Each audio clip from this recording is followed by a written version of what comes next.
Welcome, everyone. We're so glad that you can make the time to be with us today. I am Mim Senft, and I am the co-founder of Global Women for Wellbeing. And today's topic is focused on financial inclusion for all women of all backgrounds. And our mission at GW4W is to empower more healthy female leadership at all levels, including a focus on better physical, mental, and financial health, as well as having a healthy connection to purpose, so that we can be positive disruptors in the world. I am so pleased to introduce our moderator for today's discussion, Hannah Kim. She is the founder of DeBias Labs. Her company is a research and advisory firm that applies behavioral economics and data analytics, fosters inclusive decision-making, and provides ways to bridge economic gaps. You can get more information about her company at www.dbiaslab.com, and we'll put that in the chat. She has been a consultant to the World Bank, and she holds a master's degree in behavioral science from the London School of Economics and Political Science. Hannah, it's wonderful to have you here as the moderator, and I will turn it over to you. Great. Thank you so much. Thanks, Mim. And first of all, thank you so much to Mim and the GW4W leadership team for organizing and hosting this such an important event. I'm so excited that this is sort of, highlight to end the year. It's such an important topic. So thanks everyone for making the time to join this webinar. So as Mim mentioned, my name is Hannah, and I'll be presenting and moderating today. And I am a financier by background. I used to work on the trading floor. Then I went to study behavioral economics, and then followed by studying my own advisory and research firm that focuses at the intersection of financial behavior and cognitive biases. And today I have two amazing panel members with us today. So Heather is the chairwoman of Fairport Wealth and founder of Luma Wealth Advisors.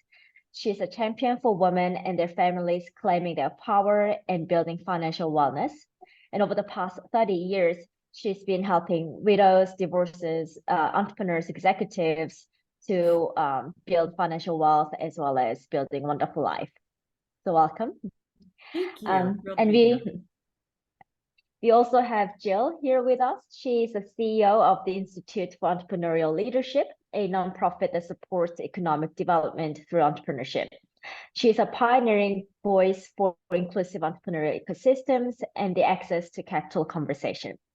She has also led the acquisition of Pipeline Angels recently, which is an angel investing network focused on increasing investor diversity. So welcome, Jill, as well. So I think before further ado, we wanted to start today's webinar with sharing some of the key data and research findings, some of which are from external companies, but also some of which are from DeBias Lab, the company that I run, as well as research that Heather's firm has conducted in the past. And I think this is such an important way to lay the foundation for the conversation today, because, when we throw the numbers, it really shows the significance of why financial inclusion and financial well-being is such an important topic for everyone, but I think especially for women. And when you look at the title of today's event, we emphasize the word all, right? And that was done intentionally because it's not just for women of particular background or of particular wealth size. It's really for women through generations, through different races, ethnicities, nationalities, and so on and so forth. So firstly, I think some of you may have come across it recently, but World Economic Forum has published yet another global gender gap report, this year's one. And what really struck to me was the educational attainment gap, which is the gap between men and women in terms of achieving education, was closed by 95.2%. So almost 100%. However, when it comes to economic participation and opportunity, the gap was only closed by 60%. So there is that 35%. In other words, what does that mean? That it's going to take 16 more years for the education attainment gender gap to close completely, but 169 years for the economic participation and the opportunity gender gap to close. So that means even though men and women achieve same level of education globally, of course, this is across about 150 countries that were surveyed, but to achieve the same level of economic participation, it's going to be 170 years, right? So, and not to mention the UN Women's Research shows that for every dollar earned by men, women only earn 51 cents. And I think this really, I think to a lot of us here, it's not a surprise, this data, unfortunately. And I think this, again, it reemphasized the importance of having the conversation today of financial inclusion and financial well-being. And this is precisely why we wanted to have the panel discussion later on in a few minutes with Heather and Jill, because both of these ladies have worked for many decades to improve the, precisely to solve this problem and to improve the financial inclusion for women. So DBIS Lab has also conducted a research this year, which was looking specifically for Black women in America, but really the findings apply across to any woman in any country. And what we wanted to look into was the perceptions and the attitudes and the decision-making process of women when it comes to specifically the financial decision-making, right? So when it comes to anything to do with money, were there any particular trends or anything that stood out amongst the women? And what was interesting was, I mean, many things, but just a few key findings were, well, unfortunately, or rather unsurprisingly, that women tend to have less financial confidence compared to men. And of course, this is a generalized comment, but according to statistics and research, it is true that women tend to be less financial literate, or even when they do have the literacy level, they tend to be more risk averse. Another thing was they tend to worry more about having safety net. And when they do not have the financial support or do not have less safety net, this again fits back into being more risk averse. And what that means is taking less opportunities when it comes to wealth building. And over time, that accumulates to having less wealth over the years. And ironically, women tend to live longer than men. And again, this is another concern why as a woman, we need to pay extra attention to building wealth. Another interesting aspect was financial socialization. What financial socialization means is the way we behave around money or the way we make decisions really comes down to how we've interacted or what kind of conversations we've had about money with our parents, with our family members, with our peer groups. So that means, did you talk about money at dinner table with your parents growing up when you were young? Or at work, perhaps do you talk to your colleagues about making different kinds of investments? Do you follow what your friends do? Do they tend to be more of a spenders or savers? So all these things tend to affect women when it comes to making financial decisions.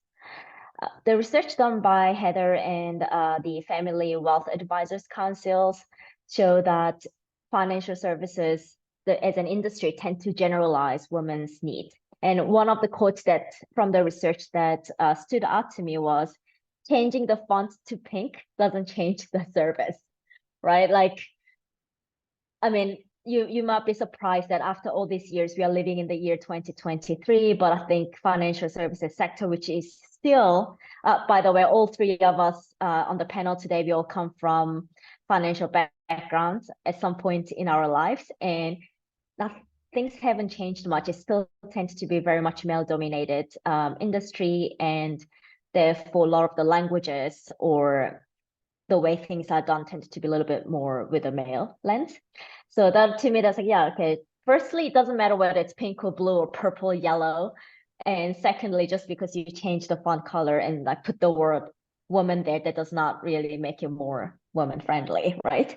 So I think this is interesting because women tend to go through different transitions. You know, I mean, of course, pregnancy, career transitions really affect our career trajectory and therefore our wealth building and pay gap.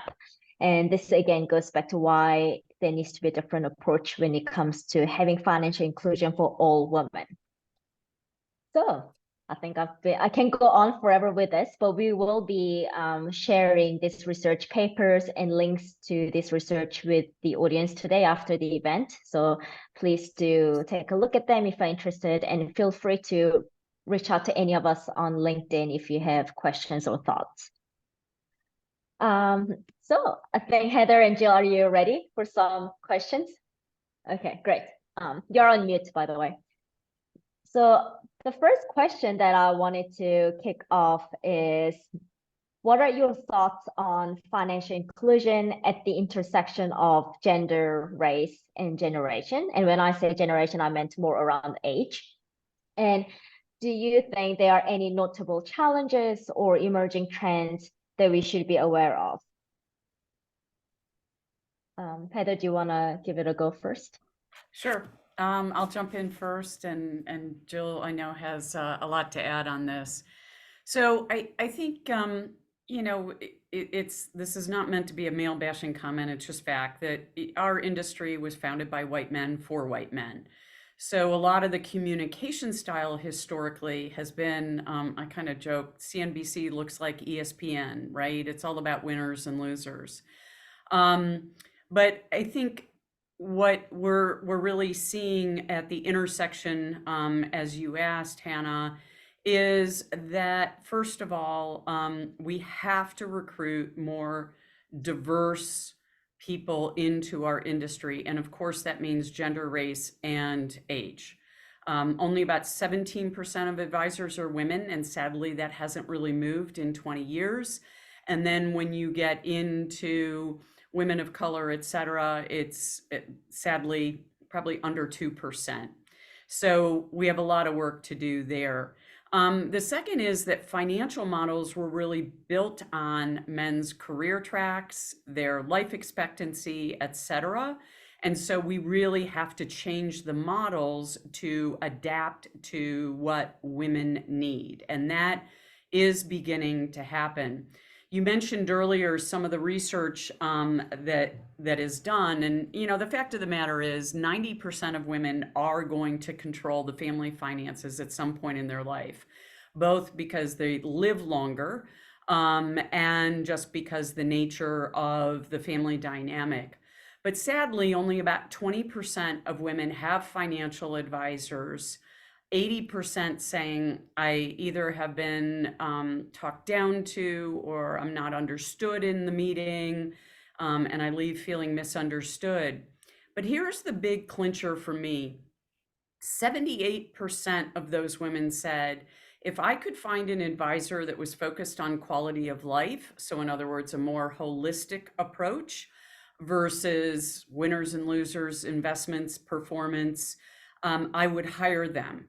And this is very true of the next generation. Secondly, and maybe we'll talk more about this in the Q&A later, is how fees are structured.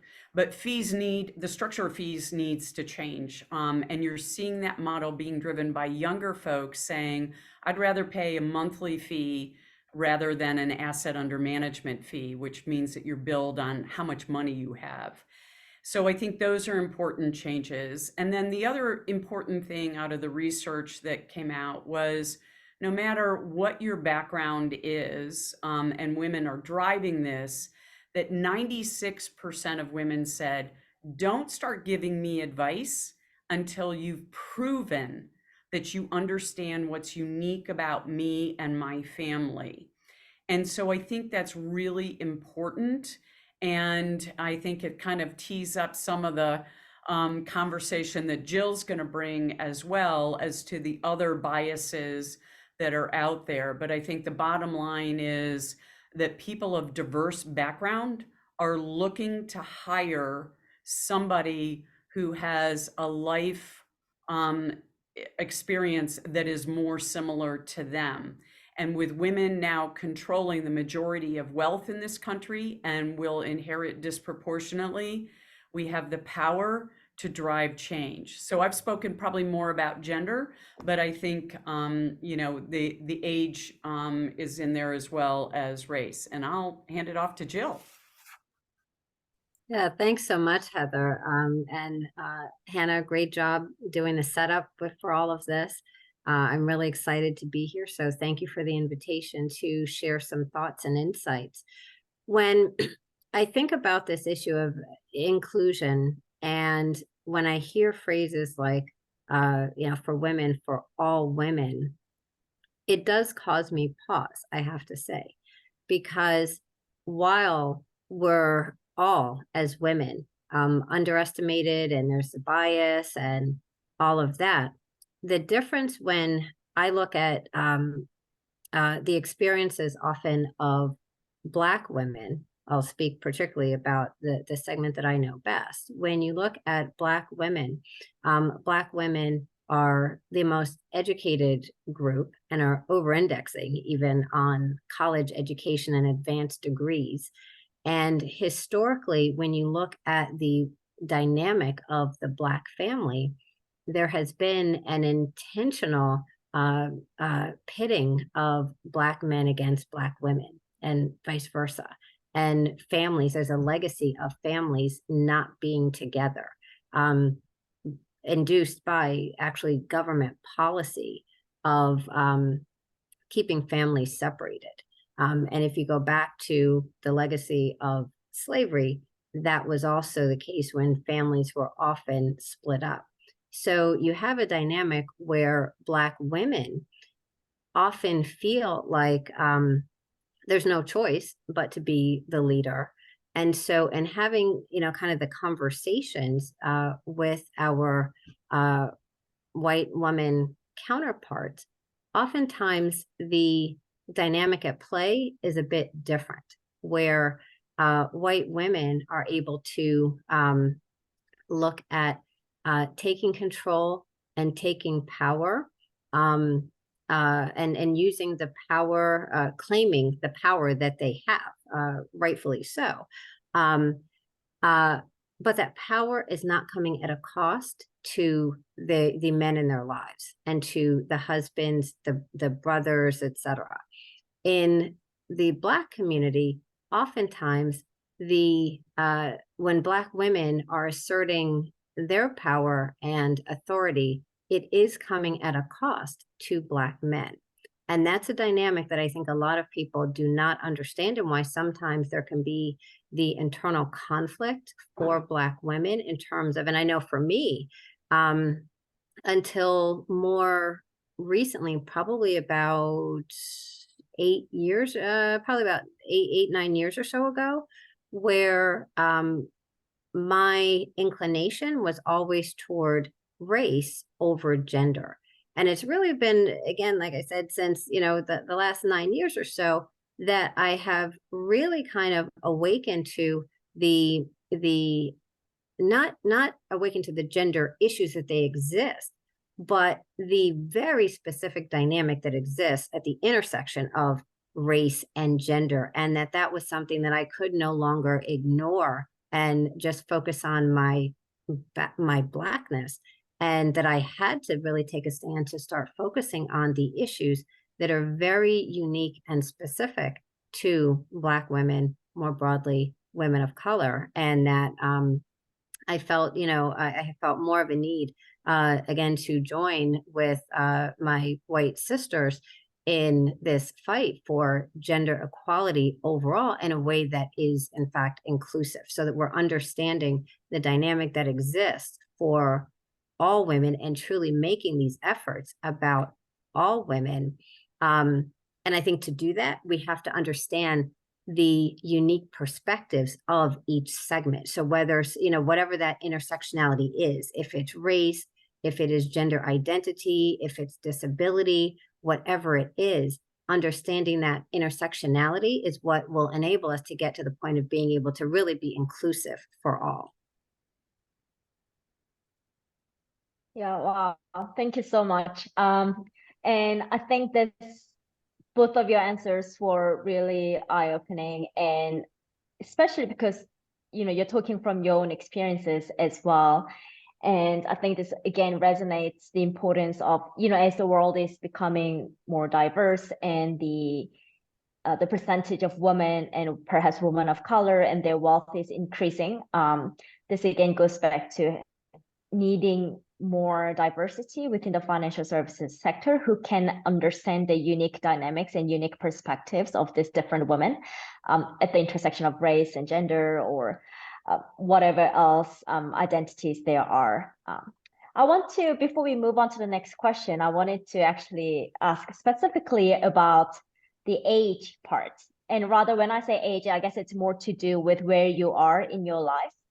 And I think another interesting part is that the three of us, we are at a slightly different stages of our life. And so based on your experience, and you can really talk about through the last few years or decades of your work experience or where you are now at this moment in your life. But how has your experience been when it comes to financial inclusion or challenges at this moment in your life, or given your age, I guess? I'm trying not to use the word age in case I do not mean in a discriminatory way, obviously. I simply want to emphasize, at different stage of your life, you have different needs, financial needs. So Jill, do you want to go first? Or? Yeah, absolutely. So for me, it's interesting. So I have 4 children, 4 sons, and our last one, we have one who's in college and one who is in high school who will be going to college. And I find myself at an interesting place because I think for a lot of us now going through COVID, and I will say I'm 55. I will be 55 this year, later this month, and on the one hand, it is sort of you can see over the horizon to the sunset of your career, and that there's a push to be made, and you want to achieve whatever it is you want to achieve. So you're focused on like this level of achievement in your career, like the last chapter, the last hurrah, and looking at the how you're viewing your money and where it is now, and thinking, I need to make sure I'm positioned to be able to live out the rest of my life again, because women are, as we've all said, are living longer, and I try to take care of myself to make sure I'm living in a healthy way as long as I possibly can. But I think, the difference now in even kind of my generation versus at the same age generations before, where having been through COVID, was just so eye-opening. And for many of us is like, tomorrow is not promised, right? And so trying to have this balance between being prudent financially, but at the same time, I want some things that I want that, I'm looking at new cars now, and I'm down in Florida for work, and, looking around and saying, oh my gosh, some of the toys are living in places where you want to live. And so I think, it's important, as you mentioned earlier, to have financial advisors or people who can give advice based on age where you are, but not from the old perspective of when you're this age, you should be doing this. And when you're this age, you should be doing that. And this age, it's this other thing. It is like the total picture of where you are in your life overall, actually independent of age. So I hope that's, I think that where you are in your life is separate from age, because there are people who could be younger and maybe they're at the same point of saying, for whatever reason, I want to spend, or I want to save, or I want to invest in a certain way. Or even now saying, well, at this point, you should be more financially prudent. Well, what does that actually mean? And I actually want to make riskier investments and invest in individual companies as an angel investor, where that wouldn't really be the conventional wisdom, but it's because it's what's important to me at this stage in my life and aligns with my values. So, really having the advice and people taking the perspective of not just looking traditionally at these age bands with investing and how you allocate your resources, but what matters to you at the particular stage in your life where you are, at whatever age you are.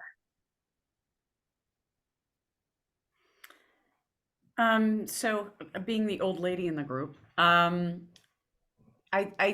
I come at it a little bit differently from the perspective. I absolutely believe everything Jill said, but I think having adult children also is has helped me to understand kind of what did we do right and what maybe we should have done better. And then also dealing with a mother who, despite the fact that she was Phi Beta Kappa and by far the smartest person in the family, received money messages that she could not handle money. That happened from her parents, to some degree from my father, not intentionally, but she was a housewife.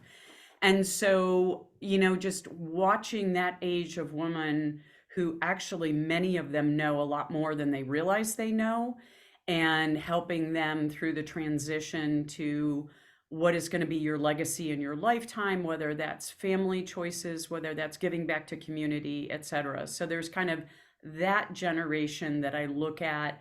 And as an advisor, I really enjoy working with those women to talk about it. The other thing I see amongst women in my generation, being in my 60s, is many of the women have left big careers to do something that has more impact. So a very good friend of mine was general counsel at a publicly held company, and now she is working for a nonprofit as their CEO around music therapy, which actually was a minor of hers, and giving back to the community. And I've seen that many times. I often say that's the woman's midlife crisis. It's not a hot new sports car or perhaps a younger partner. It's, how am I giving back to the world? And I think that's important. And then I think looking at the generation behind us, I talk a lot about raising financially responsible kids. And to Jill's point, helping give them the structure to make financial decisions. It's not saying I expect them to have my same financial values. I don't think that's fair. I think everybody's on their own journey, but I do want them to understand that there are choices all along the way. And so I'll give you an example. We taught all our kids how to cook because meal prep saves a heck of a lot of money, and then you can afford to go out here and there. But if you don't do things like that, shop for the whole week, think about your meals, when you're their age, a lot of times, like, you're always scrambling to pay rent, to pay your bills, that kind of thing. So just trying to give them life tools to manage, I think, is also really important. And raising financially responsible kids and helping them understand that life is about making choices. And Jill and I may be choosing at this point in our lives to do some things a little bit differently, particularly coming out of COVID, which we are. I want more experiences, but I think also just understanding what's the path to get there and how to have the structure to make those decisions. Heather, it's interesting. You talk about your mom and how she was raised, and then the impact that has on you. My parents were entrepreneurs, and so there was always kind of the up and down cycle with money. It was, we have it, or people haven't paid us yet, so there isn't the money. So I got very mixed messages about money all the time, and it was always kind of a scarcity mindset because, again, there was that fluctuation.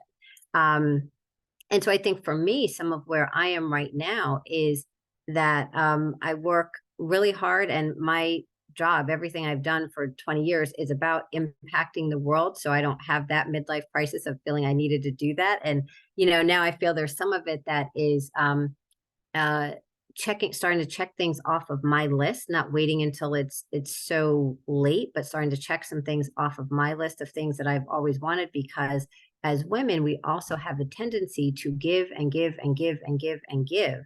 And we're always putting ourselves on the back burner. Even the other day, I was making dentist appointments for the family. And of course, whose dentist appointment gets booked last? Because I was trying to make sure that everyone's appointment was when they needed whatever. And I literally looked at the list and said, oh my gosh, I cannot believe I just did this. I put myself last. But there it is. And I think that that's something that as women, again, we really have to balance that. It's saving, saving, saving, being prudent for everybody else, and never giving ourselves, some of the treats or some of the things that we want. And, I think that there are some of us that really struggle with that. And I know that I do. I think it's a really good point. And Hannah, if it's okay, I might talk about kind of one of the most important things I think women need to do, and Jill really referred to it, by the way. My dad was an entrepreneur, so talk about mixed money messages. I got them. But this is also in my book, Lumination, is I think it's really important for everybody, but particularly women, to take a look back at some of your earliest money memories and what were they? And what did you take from it? Or what did you want to say, never want to be in that situation? So I think that's really important place to start, because at the end of the day, that is going to influence how you relate to money, yes, but also how you relate to advisors around money. And that's financial advisors, CPAs, lawyers, it's all of it. And so I think that's a really important place for women to start, is what are some of those early money memories, and how, now that you look at them with a new lens, how have they impacted your behavior past and up to the present? And how might you design your future differently based on what you just learned? Yeah, no, that's a really good point. And that's what I mentioned earlier about the financial socialization, which is, Heather, exactly what you just said. So, I mean, there's so much more that we want to talk about on this topic, but I do want to move on to next question as we are running out of time. And so the second question is, how has the landscape of financial inclusion for women evolved? What has changed? What changes have occurred in the perception of women's active economic participation and wealth building? And I would really love for you to highlight kind of both the achievements that we as in the society has achieved, as well as the shortfalls, the gaps that are still here to this day. Heather, you want to give it a shot first? Sure. So there's, I'll say first, this is going to get more and more attention, because McKinsey calls it the $700 billion missed opportunity. Women have a lot more power than they realize. As I said earlier, we have 52% of the wealth in this country. 30 trillion is going to transfer to women over the next decade. So there's a lot of reason to believe that, the pay gap is narrowing. Women, by the way, are better investors. And it's because, so if you look at performance of women asset managers, they actually outperform their male peers. And when women are given the education as individuals, they typically also outperform. So I think those are some of the important things. Instead of just saying shortfalls, I'm going to look at it as opportunities, because I like to look at it that way. But we already talked about women cannot be treated the same.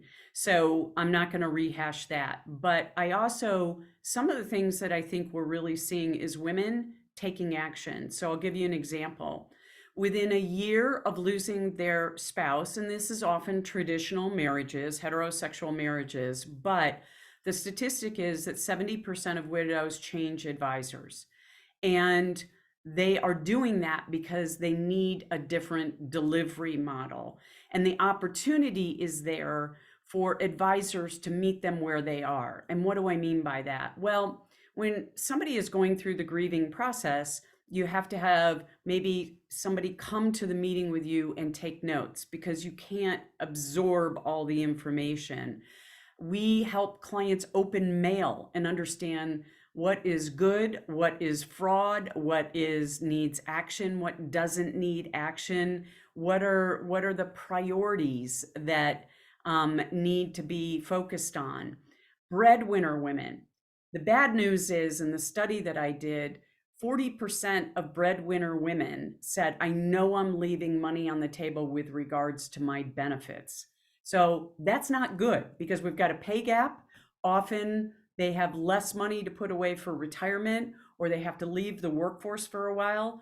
And then on top of that, even the benefits that they have, because as Jill said, we put ourselves last, a lot of times they don't get around to making sure they're maximizing those benefits, including the fact that often it says that women are more risk adverse. I don't believe that's necessarily true. What happens is if you don't make your elections with your 401k or your 403b, you are defaulted into the most risk adverse option. And it's often because of time.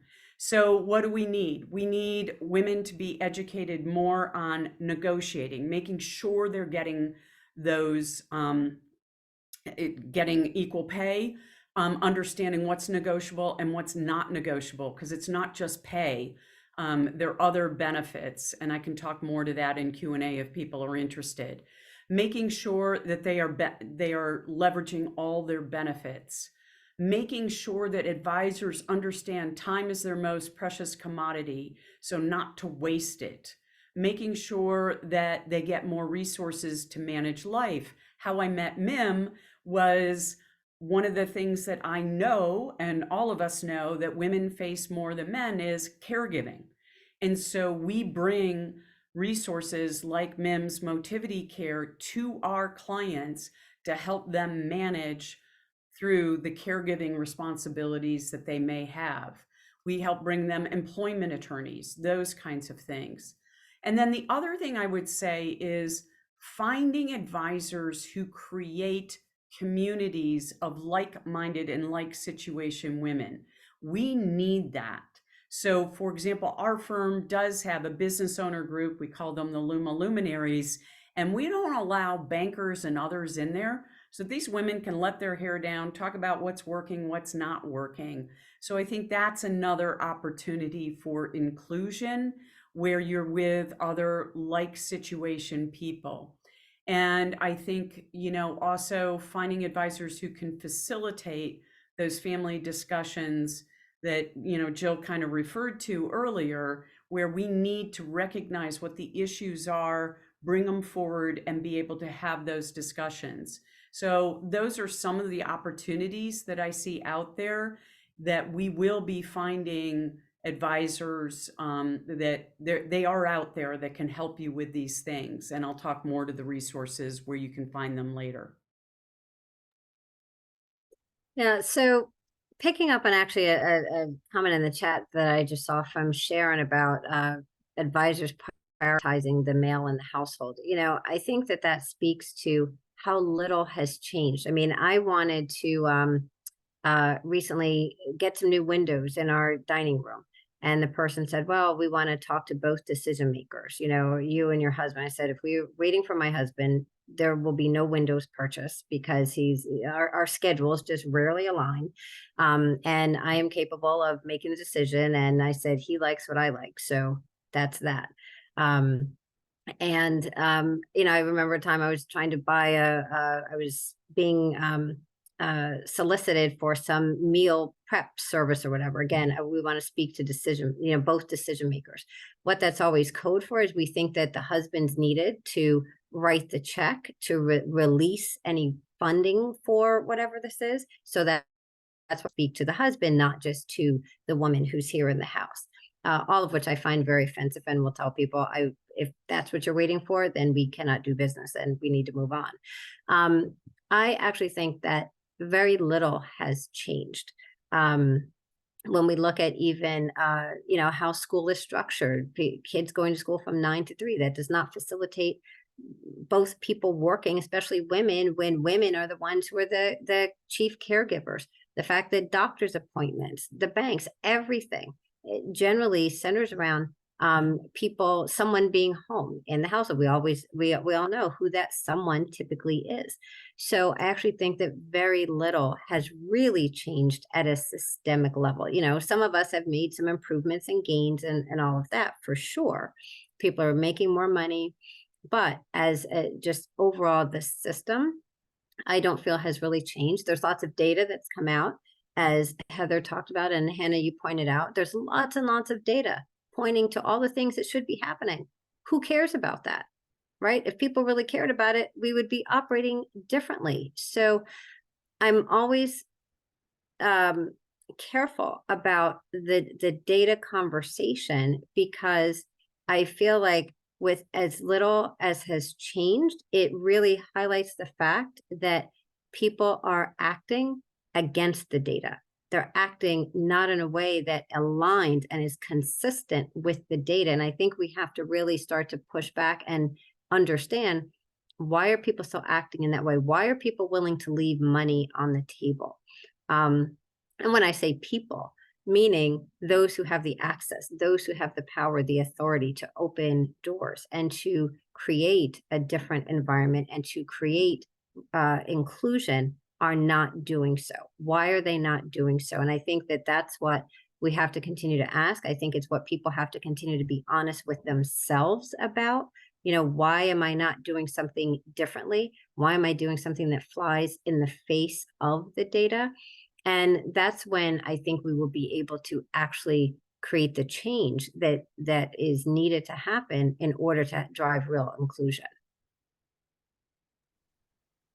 Yeah, thank you so much. Yeah, I mean, I couldn't agree more with both of your answers. And as a behavior scientist, which is, you know, also studying that gap between having intention or what people say that they're gonna do, which, you know, what you, Jill, you just mentioned, but then actually not acting on it. That is a serious problem, right? So we can talk a lot about, oh yes, diversity and inclusion and having financial inclusion, but at the end of the day, if you don't actually change your decisions and change your actions and change your policies, there's only so much a conversation or a talk or a data can take you. And I think In this our is really, organization, I'll just share, in our organization, we use the hashtag Allies Act, because our philosophy is, again, like, a lot of people call themselves allies for whatever it is that they want to be an ally to. However, if you're not taking action, you really cannot in earnest call yourself an ally. Like, allyship requires action. yeah, that's, what is the hashtag Allies Act? Allies Act, okay, I'll remember that. And I'll add that hashtag to my post. And I think this is actually a really good lead way to the next question, which is, so, you know, based on all the things that we've discussed so far, what are the solutions do you propose?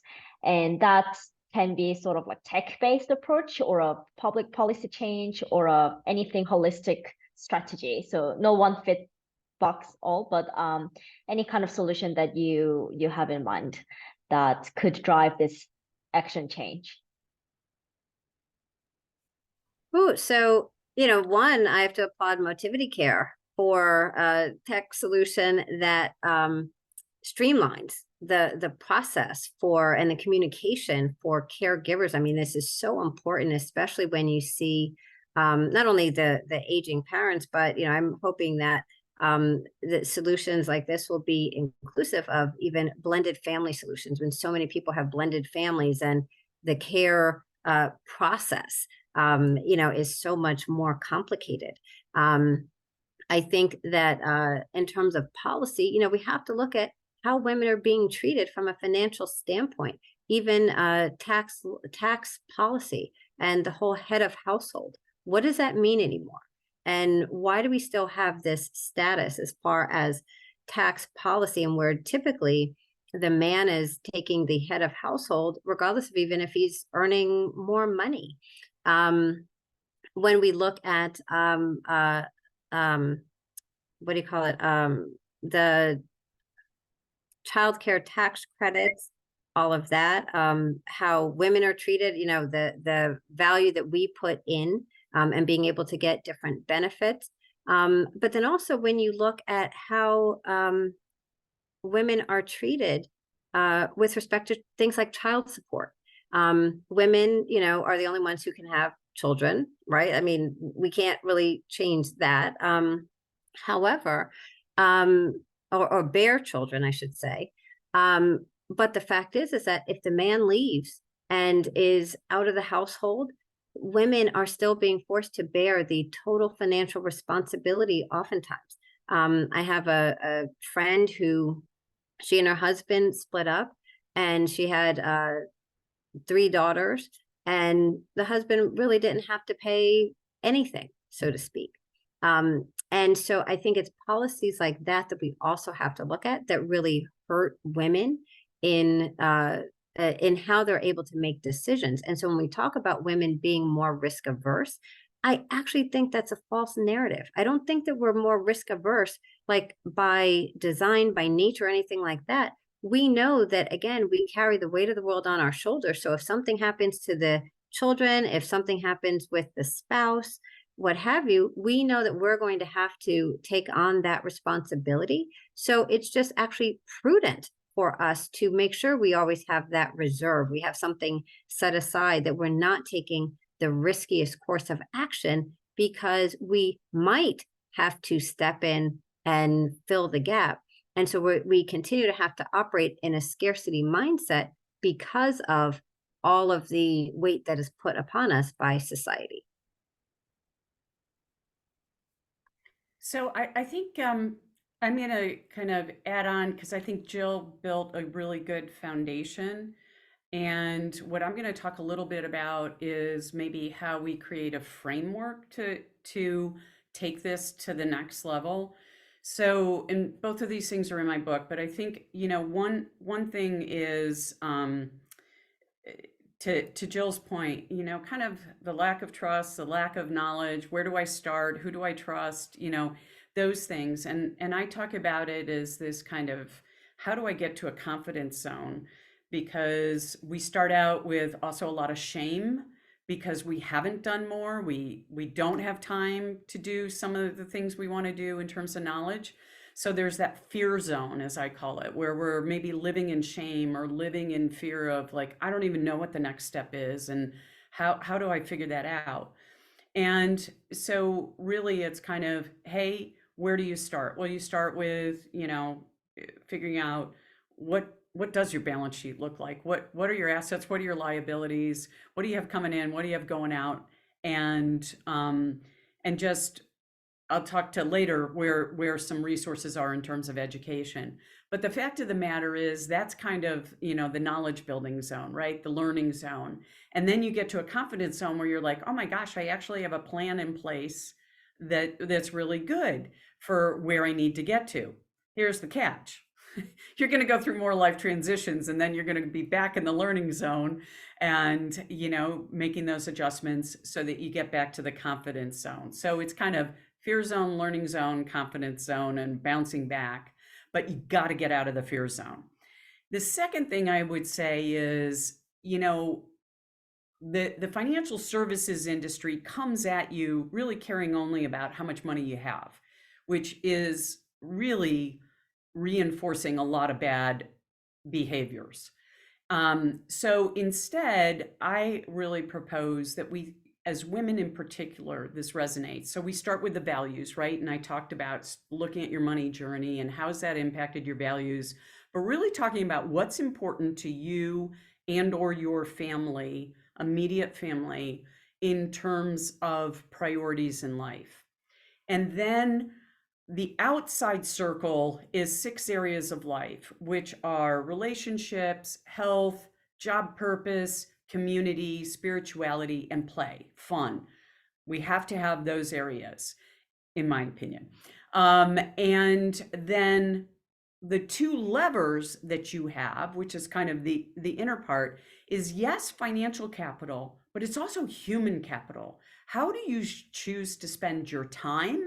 How do you choose to, work or whatever it may be? And so human capital is really critical, not just the financial capital.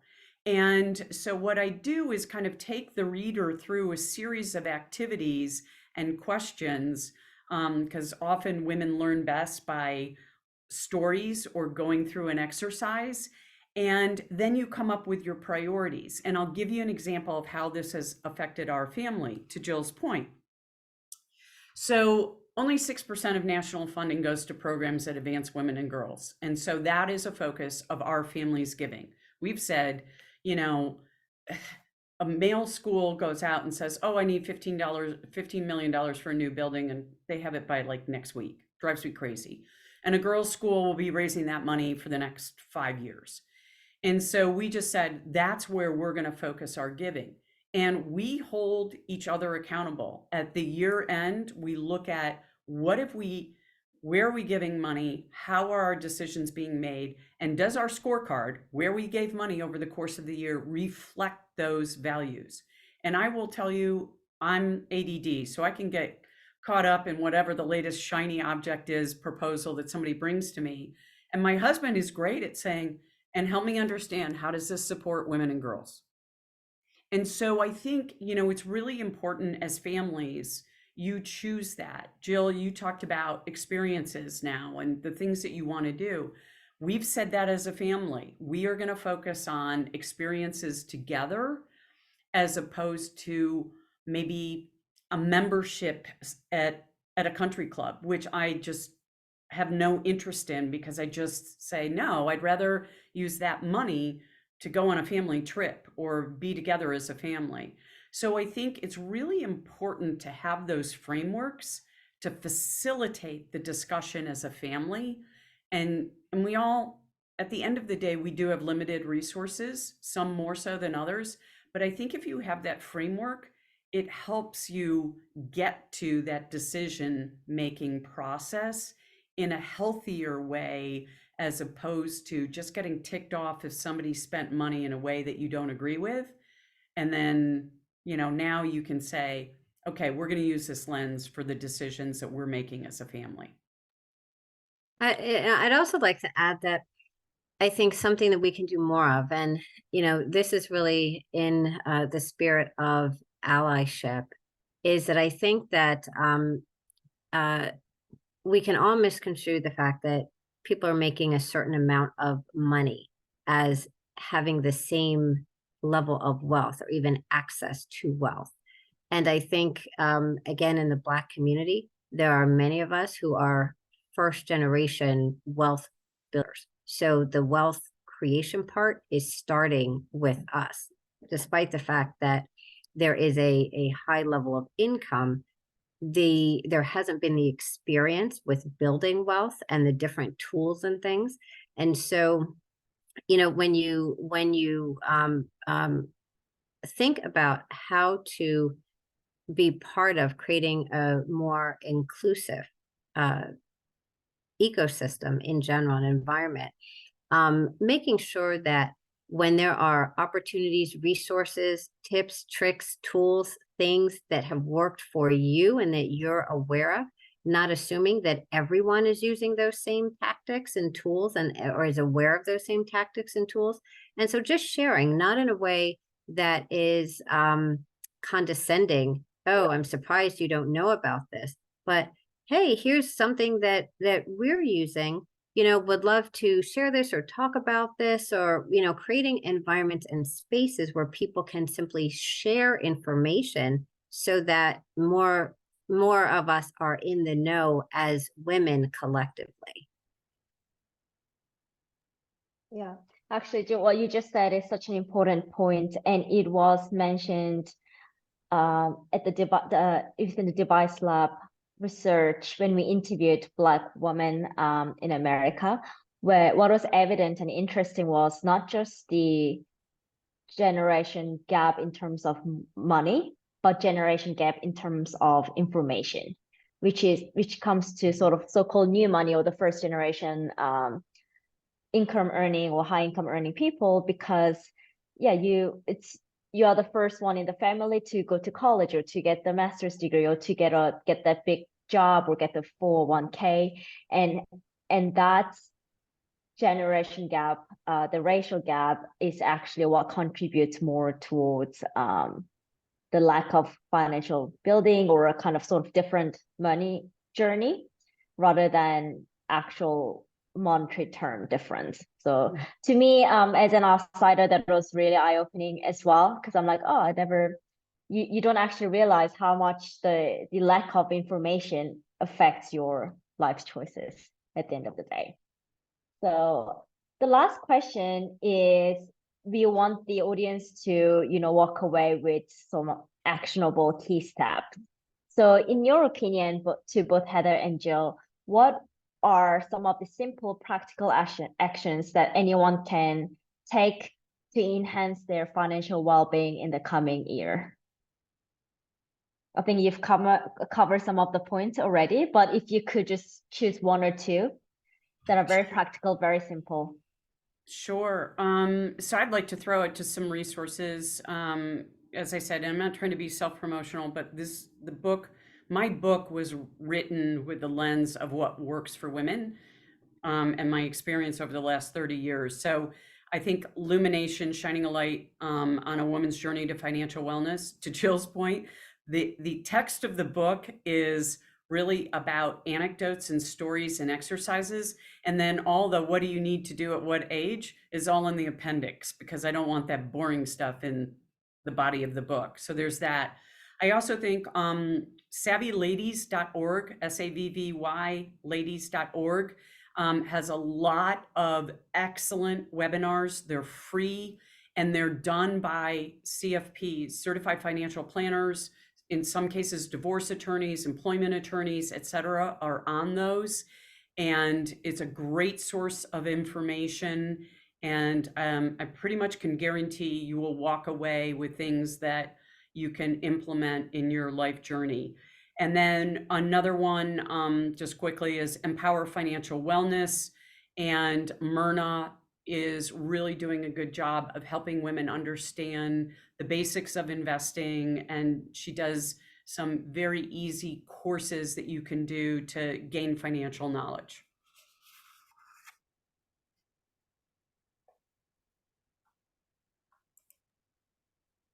Jill, do you want to add on anything? Yes, sorry, I was just trying to grab a couple of resources that I'm going to put in the chat. I would say that I feel like being a sponge for information and being comfortable with being uncomfortable in having these conversations, and getting involved in groups where you might feel like, wow, I'm not at that level yet. But you'll never get to that level if you don't engage with the people who are where you want to be. And so learning and understanding and keeping in mind that there may be things that you don't know. It has nothing to do with your level of intelligence or anything like that. It's about exposure. So there was no way that you would know about many of these things if you were not in environments where these conversations were happening. So put yourself in the places where the conversations are happening. I think, again, it's really important to get the information. There's no way you can act upon things that you just don't know. So access to information, putting yourself in those places, and more importantly, putting yourself around people who are willing to share and to help you level up in terms of your level of knowledge about finances. And it has nothing to do with even being a financial professional. We have found that so many people are financial professionals. And for instance, the space in which we operate in angel investing have no idea at all about angel investing and what it is and the role that it plays and all of that. I'm going to drop a resource, as I mentioned, in the chat. But I think that that's really important, the information and putting yourself around the people who will help you to gain access. Yeah, and we've already shared a few resources, free information. So I think it's really no excuse of saying, no access information, or I think it's a great starting point, this conversation and other sources that we've shared and will be sharing. And there is a question from Sandra. The question is, would you say one point is to change our mindset to start the position in the different situations? Anyone want to jump at it? Well, I'll jump in. I think if I'm understanding the question, it's, you do have to be in growth mindset versus fixed mindset, right? But in our office, we often like to say, well, if you don't know where you're going, any road will get you there.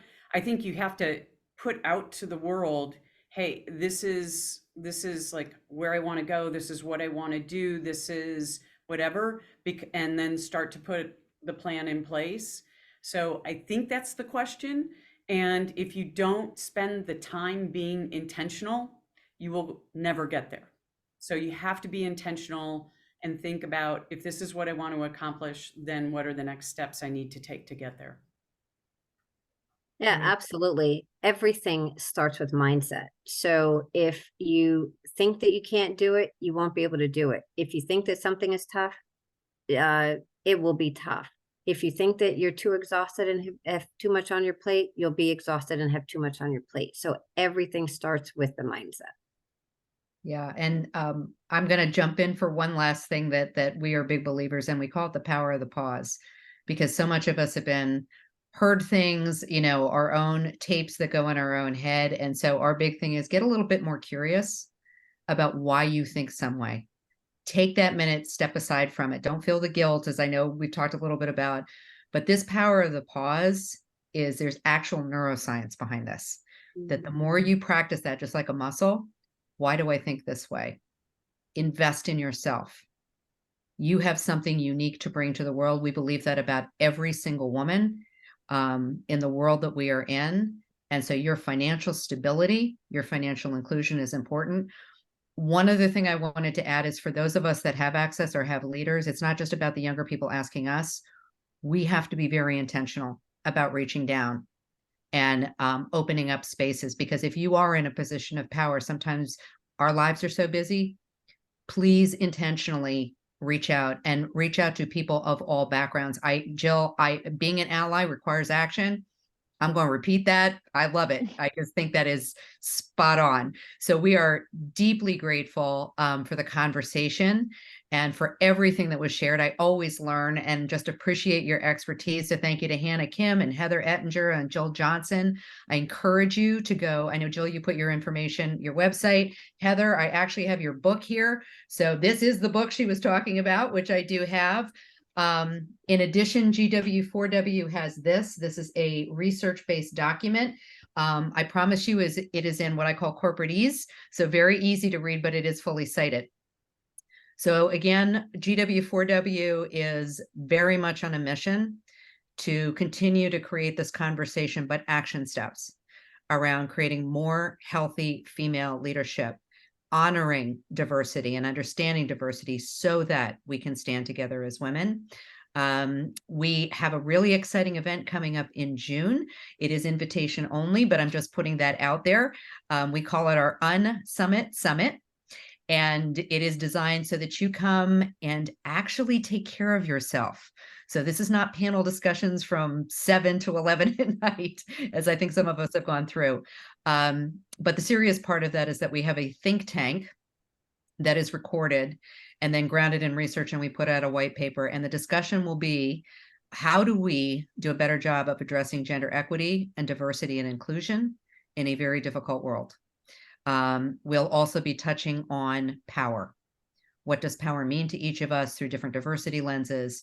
And the goal is maybe not to come up with all the answers, but to get better at defining the questions that we need to ask. So if that is of interest, please let us know. You can reach out to us at info@gw4w.org. We wish all of you, if you're celebrating holidays, the very, very best during this holiday season, and truly a better, more financially stable, peaceful world for all of us in 2024. So thank you. And we look forward to seeing you at our next event. Thank you. Thanks, everyone. Thank you. Take care, everyone. Thank you. Thanks, Mim.